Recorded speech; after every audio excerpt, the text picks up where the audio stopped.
And we certainly hope you have a happy 4th of July celebration coming up this very soon. And we want to talk about 4th of July safety, and we want to entertain the Honorable Mark Bryant, the Bryant Law Center, Paducah, Mayfield, and Louisville, and third-year law clerk from the University of Kentucky, working with the Bryant Law Center this summer. His name is Mason Dressler. We're going to pose a question to him here in just a couple of minutes. But first of all, Mark, fireworks safety, something that we cannot ever not take seriously. We have someone who says, we invited friends over for the 4th, and I plan on giving sparklers to the kids, but my wife says it's not safe, and if they get burned, we could get sued. Now, if their parents are okay with it, is it still okay for us to do that? Well, I'll tell you, I think the best thing you could do is, if their parents are okay with it, give those fireworks to the parents, and let the parents give it to the kids, because that way, if they get hurt, the parents are going to be responsible. You know, they've got to tell the kids, be very cautious and all this kind of stuff. But I'd just have the parents do it, and that way there's just not an issue about it. Sort of passing the buck there, I guess. Sure, yeah, heck yeah. You want to protect yourself, though. Protect the quarterback. Yep, absolutely. All right, well, got a question for Mason. We're going to pose one to you here, buddy. Let me just tell you, I hope this is a hard question because this kid knows more law right now than he'll ever know in his whole life. So fire away. All right, we have someone who's, and this may be a common problem with some of you out there. This person says, I have a problem with kids coming over my fence into my pool for a swim when we're not at home. Now, if something should happen and they should drown or get injured otherwise, are we liable?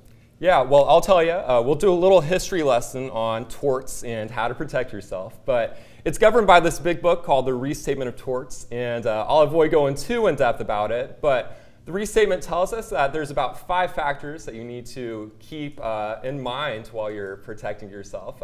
The biggest one, 2 words, pretty simple, reasonable care. So this means having a big fence, lock on the door, maybe security cameras. It's kind of a case-by-case basis, so speak to an attorney if you do have kids coming in to protect yourself, but a little bit of reasonable care and you will be good to go. Just from that answer, I'd say he's got a pretty bright career, Mark. Yeah, he's a smart guy and a good writer, too. Yeah, absolutely. Got a little over a minute left, and Mark, we have someone who says, we had a backyard party. My husband asked a friend to watch the grill. In watching the grill, he threw more lighter fluid on the grill than what he should. It blew up and he got burned.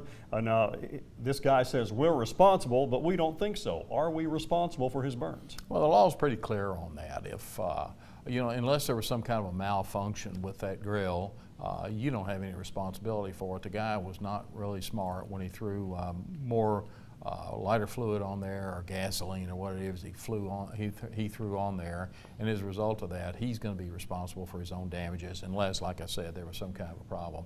But let me say one other thing. We got a little bit of time left.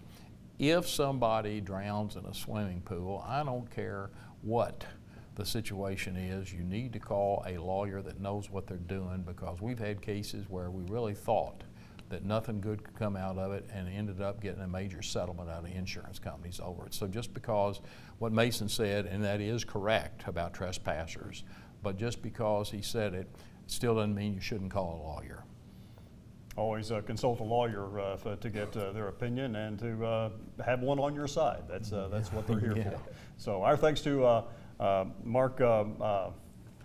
Mark Bryant, I almost forgot his name there for a second. Mark Bryant and Mason Dressler of the Bryant Law Center, Paducah, Mayfield, and Louisville. But you know what? We've got part 2 coming up in just a moment. It'll be Kevin Shannon in the hot seat answering your questions regarding personal injury. Stay tuned. That's straight ahead on Local 6 Midday.